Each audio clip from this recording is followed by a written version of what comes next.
Kaleshwaram project చుట్టూ జరిగిన ఆలోచన మీ జీవితంలో మీకు అర్థం కాదు, 100 జన్మలెత్తినా మీకు అర్థం కాదు.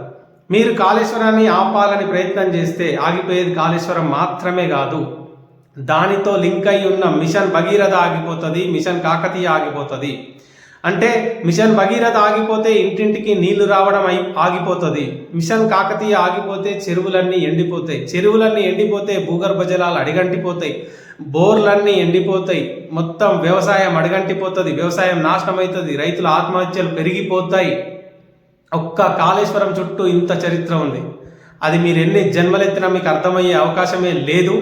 కాబట్టి కండ్ల ముంగట నీళ్లు కనబడ్డా, నిండు టెండల్లో కూడా అలుగులు దుంకుతున్న వాగులు, వంకలు, చెరువులు కనబడ్డా కూడా జనాలు మీరు చేసిన తప్పుడు ప్రచారాన్ని నమ్మిర్రు. కానీ ఏ రోజైతే చెరువులలో నీళ్ళు ఎండిపోతాయో, కాలువలు ఎండిపోతాయో, వాగులు ఎండిపోతాయో, ఆ రోజు మీరు చేసిన తప్పుడు ప్రచారాలు ఏంటో జనానికి అర్థమవుతుంది. ఆ రోజు కేసీఆర్ విలువేందో జనానికి అర్థమవుతుంది.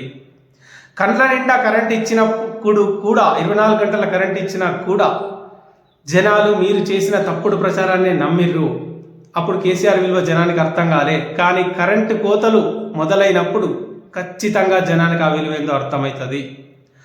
60 లక్షల మెట్రిక్ టన్నుల పంటని 3 కోట్ల మెట్రిక్ టన్నులకు ఎట్లా పెరిగింది? ఆకాశంలో నుంచి గంగ ఏమన్నా దుంకిందా? దుంకలే కదా. కానీ ఆ 3 కోట్ల మెట్రిక్ టన్నుల పంట మళ్ళీ తగ్గిపోవడం మొదలైతే ఆ రోజు ఖచ్చితంగా కేసీఆర్ విలువ ఏందో జనానికి అర్థమవుతుంది.